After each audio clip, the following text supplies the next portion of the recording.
welcome to the Taliesin Antiques YouTube channel. My name is Kieran Hughes Jones. I'm an antiques dealer and I'm based in South Wales.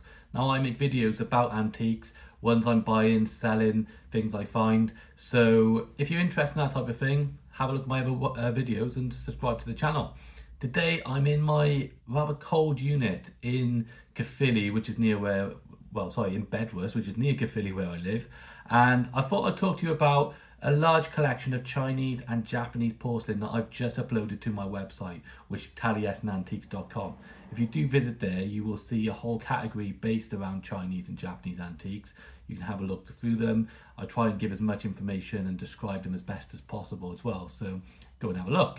Now, as a dealer, I expect one of my many flaws, but one of the biggest ones is I don't list items fast enough. I get them, as you can probably see around me, they stick around for far too long a lot of the time.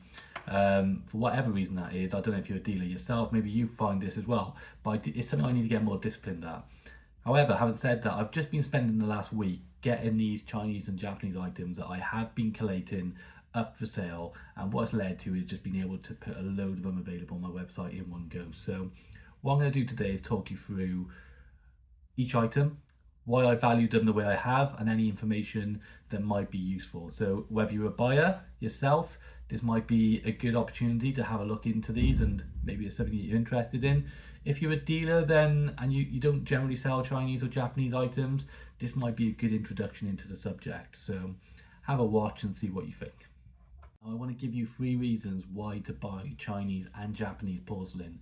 Number 1 is the Western fascination with the East. Now, back in the early 16th century is when the traders started bringing these items into Europe. And can you imagine how incredible it would have been for them to see these items for the first time? The ice white porcelain, the amazing quality artwork, and just the scenes and culture which they just hadn't seen in their lives before. That fascination just continues to grow throughout the centuries. Number 2 is the market in both China and Japan. You still have strong collectors there and in the West for both items. Now China has the strongest market of the two. It just continues to grow. Even when the economies falter and you might see a little bit of dip in prices, the market just continues and it will, in my opinion, carry on doing so. Finally, it's just the timeless beauty and incredible works that you can put in any interior. The length and breadth of these items and the quality is just timeless and they just look beautiful on display. And in those 3 reasons lies the danger, which is that with anything in art which is particularly popular or people are willing to spend a lot of money on, there are gonna be fakes and forgeries. In fact, when it comes to Chinese particularly, and to a lesser extent Japanese artworks, whether that be porcelain or the other types, the fakes will outweigh the genuine pieces massively. And the chance that if you do buy something, there is a good likelihood that it's going to be a fake. And when I say fake, what I mean by that is that it was made more recently, a lot more recently most of the time, than when it's just trying to claim to be, I suppose, or it's been given, whoever's made it has added aging techniques on there, or deceptive aging techniques to make somebody think it's older than it is, because that's where the true value is period pieces which are from the period that they are associated with. So that's something you have to be very careful of when you're buying, whether that be to collect for yourself or whether you're buying items to sell as well. Both times you have to be very aware of that possibility. Try and learn as much as you can to identify those signs of fakes and be realistic. If you make a mistake, just being able to accept that. Now I've been buying and selling Chinese and Japanese items for a number of years now, and I still to this day make mistakes. So it's not something that it's going to happen to everyone. People with a lot more experience and knowledge than me will also do that. If you look online, you'll see loads of stories where fakes have actually gone through the major auction houses and deceived people with a lot of experience who are completely dedicated to this. So it's just something we have to accept. So there we go. Now we'll have a look through these items. I'll talk you through what age I think they are and any additional information I think might be useful, and we'll see what you guys think then. So let's have a look. Right then, well, the first one, I'm going to show you this beautiful vase here, which actually comes with a stand as well, so a wooden stand. I'll put that down. Now this type of vase is known as Famille Noire. I hope I said that right. It's French. Now you will find a few styles. If you don't know this already, you got Famille Noire, you got Famille Verte, Famille Rose. These are all styles named which have a French name. I think it dates back to the 19th century when French collectors were given names to these different styles. These are generally export pieces and they are based on the enamels. Now basically means the black family. Obviously that's because of the striking black background. This also has Famille Verte, so the green family. Enamels, you might see there's different types of flowers and birds on that side. Really nice, really stunning piece. Now this is marked on the base, if you can see that there. This actually helped me age that. Now that is not the type of mark you typically will see on any antique Chinese porcelain. It's almost like a maker's mark. This one here, you know, if you do see marks on Chinese porcelain, generally they're going to be symbols. Well, really, more likely they're going to be rain marks, which we will come on to. Sometimes symbols. You won't usually see something like this, which tells me this is probably a mid 20th century vase.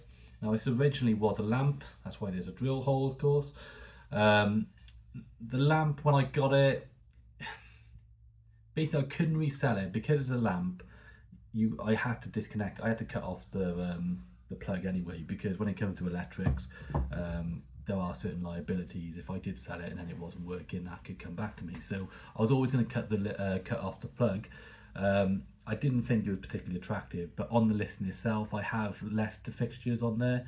So if someone wants to buy this item and they want all the lamp stuff with it, so they can put it back to a lamp, they can do that. But it's being mainly sold as a vase. Now I have valued this on my website. It's available to buy with free postage at £200. Might seem like a lot for a piece of porcelain which is not antique. However, this type of style does attract a lot of good sales. So I will show some sale prices for this type of porcelain now, which have been achieved on eBay. So I actually think this is a really good price for the size it is and the quality of the piece as well. So there we are. That's the first. So we got another vase now. So here we go. This is another big one. I think my voice is echoing through the top of that, actually. That's the size of that. Now, this is a Famille Rose example. So again, this Famille Rose refers to the pink family. Now, of course, in China, they're not described by the French names. Famille Rose is referred to as Feng Kai. This is a very nice one again, sort of big, large balbuster shape with the nice handles there. And on the back, you've got the scene, with children playing in a tree, very elaborate with a lot going on. Nice figural scenes, and then on the back you've got this calligraphy as well, which is likely going to be a poem or some sort of message. So again, a very nice example. I've dated this to the 19th century. Now this is export porcelain, which means it was made for the Western market. You do see a lot of that in the 19th century. Of course, it goes on a lot longer than that, but massive increases during that period. So yeah, really nice example, very well painted. Now, one thing I've been told by a collector I know, who buys a lot of items from me, is to always look at this gilding and always look at the gold, because there was a powder made from real gold used right up until about the late 19th century, early 20th century, and after that comes into play chemical gold, which doesn't include any actual gold in it. Now, chemical gold is a lot stronger, I suppose, lots of, it's a lot denser, whereas there's a bit more of a muted tone to this real gold. So that's one good way to date items that I'm aware of. So there we go, a very nice piece. I've priced that at £295, free postage in the UK. Again, this type of these type of vases achieve more than that, so I think they're usually around £300 to £400. If I've listed in other places, it will be shown as higher price, but on my website it's £295. So there we go. Okay, we're going to mix it up with a bit of Japanese porcelain, and here we have this beautiful bottle vase in a very nice monochrome turquoise blue, and you will see the lovely work of the dragon, sort of a released dragon that spirals around this vase. and there's the base of it there. So this type of Japanese porcelain is from Awaji Island in Japan, and this is popular during the late Edo, which runs up to about the 1870s, I think, and then the Meiji period, which is from then up to the early 20th century. Now, Awaji porcelain is very highly prized and very well liked because of these sort of very intricate, different type of glazes that we used. So you get them in different colours. Often turquoise blue is a popular one. And yeah, this one will date to around the 1870s, around that early Meiji period. It's a very nice example. Appears to be in very good condition as well. Can't see any signs of damage. I guess apart from where the relief has come in, is small. I mean, I think that's part of the firing, so I don't even think that's real damage, which has happened later on. Now I've priced this at £150. I had a similar one to this before, and it's sold for £150, so that's why I priced it at that. So there we go, very nice piece. Okay, so the next couple of pieces I don't have with me because they're actually in my cabinet in my shop, which is in an antique centre. But they are for sale on my website as well, so I'm going to show you some pictures as I talk about them. The first one is this ginger jar, beautiful again, and it is again the Famille Noire porcelain. Now this one I actually believe to be older than the vase. Now you can see if you look closely, the glaze is slightly different. The amount of different colours used as well indicate, you know, a different type of maker. On the base there is actually a rain mark. So the first one with a rain mark, yeah, it's a 6-character mark for the Qi and Long period, which was during the mid 19th century up to about mid 18th century up to about the 19th century. Now, even though it has that mark, it doesn't mean, this is true throughout Chinese porcelain, so you've got to be careful, it doesn't mean it's from that period. Chinese porcelain makers had a lot of history of putting former rain marks on their porcelain. It was more as a tribute to that era rather than trying to claim that it's from then. So this one I believe again to be late 19th century. It's a really nice quality piece, not the type of thing you often see, and I priced this one at £120, so another nice piece. Okay, and the next piece is this teapot from Japan, again porcelain, and this one is made in the Kutani style. Now Kutani refers to the vibrant red design and the gilding, and you see this in different types of pieces, whether it be porcelain, what am I talking about, whether it be teapots, vases, plates, that type of thing. Now this can date from anywhere up to about from the Edo period, late Edo period onwards. This one I believe to be from the Meiji period, so the late 19th century again. Now on the decoration you can see what is known as the Thousand Scholars design, which is depicting sages or monks in various activities. So again, a very vivid, beautiful piece. You can see the dragon handle there as well. Very nice display. And I think that's a really good quality one. That again I priced at £120 and is available on my website, and all these items have free postage to the UK. Okay, next I've got this very nice Chinese porcelain plate. Now what you can see here is the Famille Rose enamels again. This piece was made for export. In the centre you have this beautiful peony, you've got the insects, you've got this very elaborate, very stunning pattern around the borders as well. Now this one is, I believe, from the late 18th century. I found a very similar example, and bear in mind that, you know, these would have been made in quantity and then shipped to Europe, so you will find similar ones to this. How well they survive since then is a different matter, but it's unlikely to ever be the only one when it comes to export porcelain.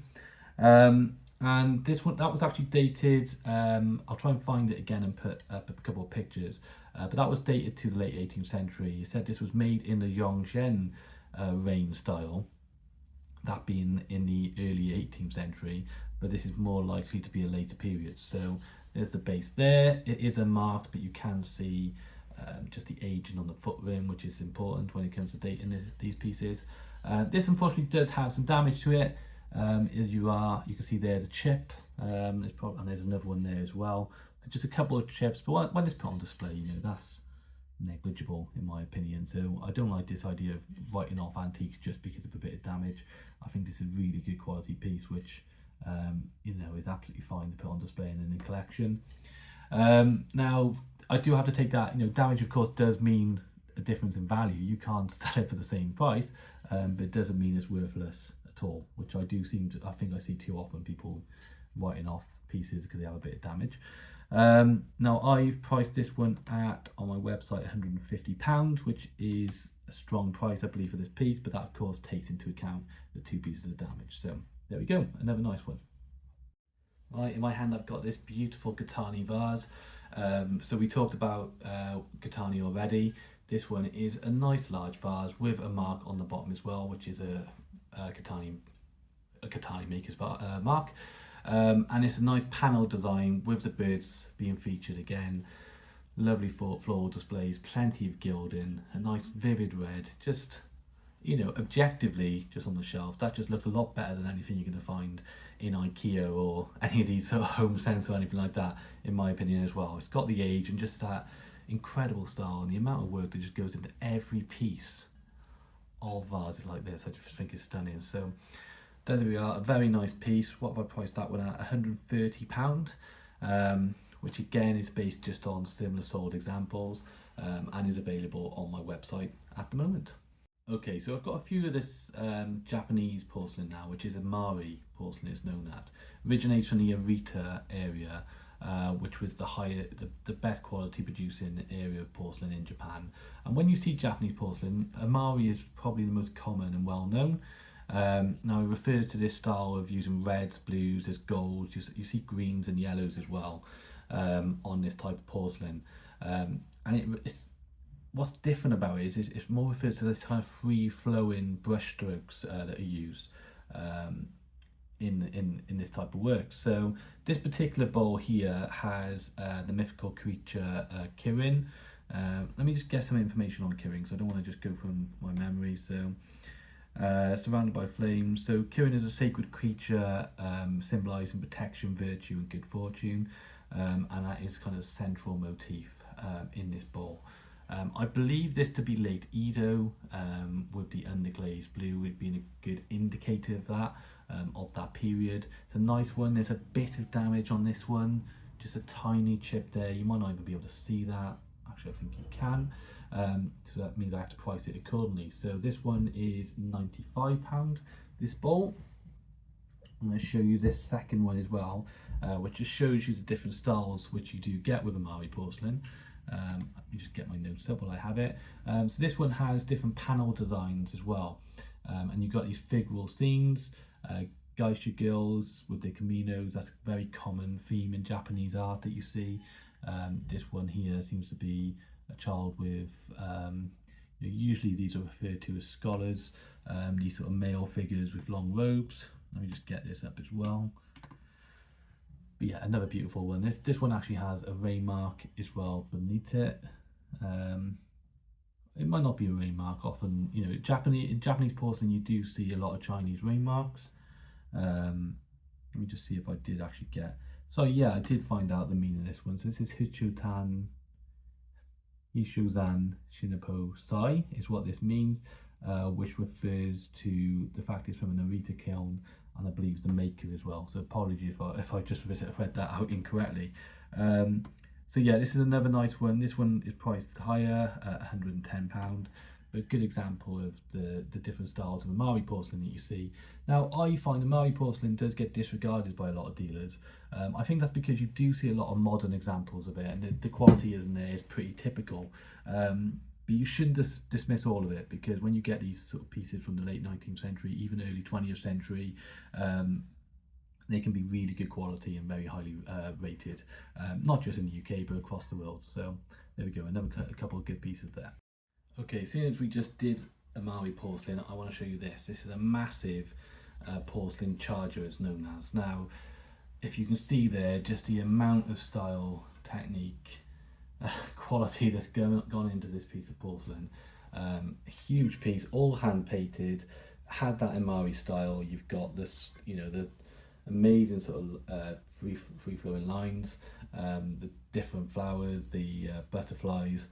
just a stunning piece. Now this definitely would have been made not to be used as a plate. This would have been a centerpiece, you know, so it would have been made just to go on a stand and just be used for display. So I've dated this again to the late Edo, early Meiji period, when chargers like this were being made. I think it's a particularly high quality one. Now these can achieve very good money, these porcelain chargers, especially done to this style. As you can see, the sort of decoration on the back as well, throughout. I'm valuing this one at £450. Just bear in mind that does include collection. It's not going to be an easy thing to package and deliver safely. I won't get the other one, but I have got another Imari porcelain plate, which I'll just put pictures up on. That's up at £120. That's even though it's a really good quality one with sort of a unique and different painting on there, it's just a lot smaller, which is why it's priced the way it is. So there we go, another nice couple of Imari pieces. Okay, I've got 3 really good listings to show you now, and before I do, on these 3 listings I actually sought help from people who are either really experienced collectors and really sort of know their stuff when it comes to both Chinese and Japanese porcelain, or experts in the field, so people who have actually studied, maybe even visited the places and really got a good idea of the different types. So I think if you're a dealer as well and you want to do this seriously, it's really worth considering making sure you have access to people who can give you that second opinion, because you know there's going to be people out there who just have that experience or just know that much more, and it's always worth having access to that. So I've joined a Chinese and Japanese porcelain collectors webpage and forum, which is gothborg.com. I will just put that written up on the screen as well for you to have a look. And on that forum, they have been able to help me identify these 3 different listings. Now the first one was not the forum itself, there just happened to be an article on there about this type of plate that I use. Now this one, very different to everything else that you would have seen so far, but this is actually a porcelain plate made for export, again, so made for the Western market. Now what was good about this and the article was I was able to identify exactly what market it was made for, which is the Swedish market. And what you've got in the centre there is a kind of stylized JK, and it's for the order of the North Star, which is a type of chivalry, order of chivalry in Sweden. Now there was a Swedish East India company, so I'm reading off the screen because it's not something I'd heard of before I actually bought this plate and researched it. But this is made for the it was made for the Swedish market for trade and transported by the Swedish East India Company. And what that helps us do is date it to a very specific period when that company was operating. So what dates have we got? It was 1790 to 1813. So there we go, nice porcelain plate. What the good reason this is interesting as well is because it shows that kind of communication that was going on between the 2 markets. This was made on order, so specifically a request put into a Chinese manufacturer to make this type of porcelain, and then they were exported back to Sweden. So there we go, nice memorial piece. There's a tiny chip on this one on the back there, which you can see. But yeah, all hand painted with a really interesting story behind it. I've put this up at £120. Okay, so these next 2 listings were actually the ones I was most excited by, because I believe these to be a lot rarer and very interesting, with an interesting story behind them. So I've first of all got this plate here, this charger, as known. Now a charger refers to a larger plate. This is one of a pair. I didn't want to pick up the other one and have it like that. The other one is actually it's actually been damaged and repaired, so like staple repaired. But this one here is Chinese. Now when I bought it, I was very happy at the price I bought it. I believe it was around £60 a pair. Now I was very happy because I identified this and thought, well, this actually could have some real age to it, and it wasn't presented like that in the auction itself. I thought it had all the hallmarks of certainly 18th century porcelain, possibly Kanchi. Now I used the forum I mentioned, Gothborg, and asked for some help on that. And yeah, one person said they believed it to be early 18th century.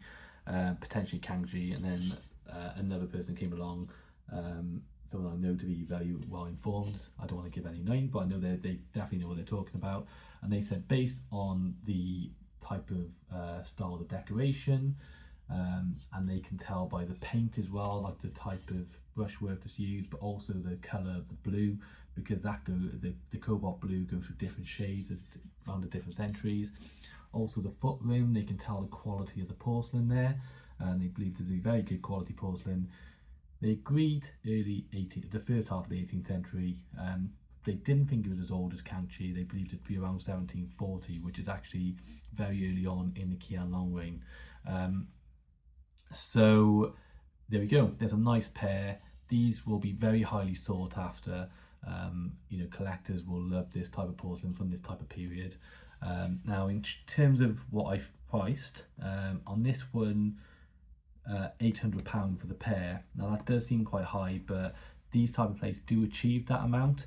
Now with something like this, when I know I've got something of this quality, I am the type who will generally probably go in at a high price point, and I will go at what I think is a good price to achieve for it, and to see how they go. They may take a while to sell, and over time I might need to gradually drop the price, or I'm also very open to offers. People are more than welcome to come to me with an offer, and I can work it out, and as long as I'm happy that I'm getting good value for them, then I will move them on. But that's the price at the minute, and I'm sure I don't believe I'll have these for a long time. So there we are, very nice quality pieces.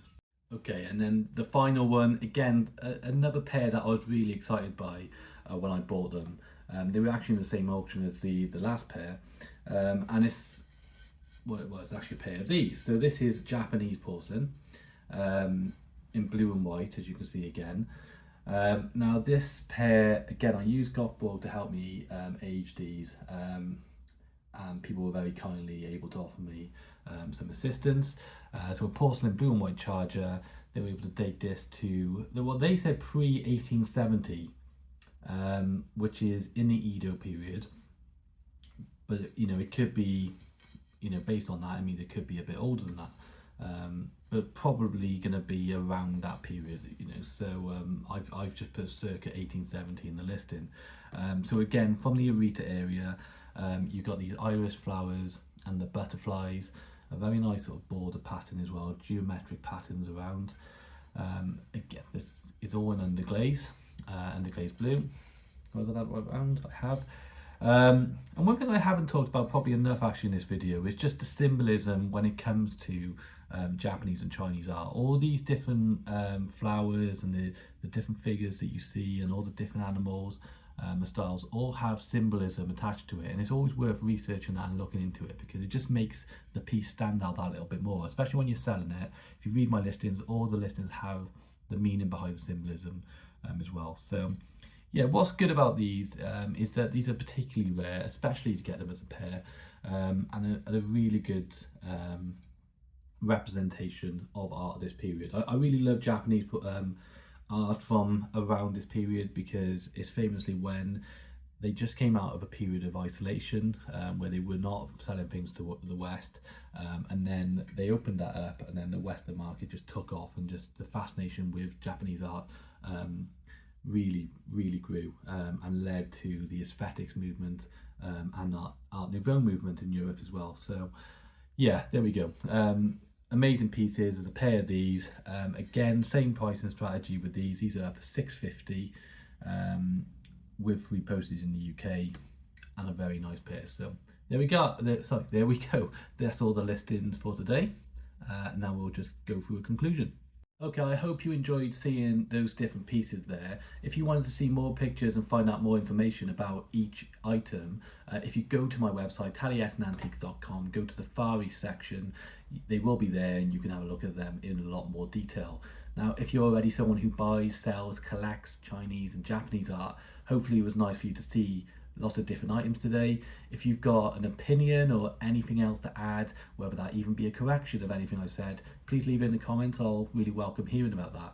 If you're new to Chinese and Japanese art and you're interested in buying it, whether that be for yourself, to collect it, which I think it's one of the best areas to collect, or to sell it as a reseller, then I suggest going out there and just doing a little bit more research first of all. There's really great videos just on YouTube.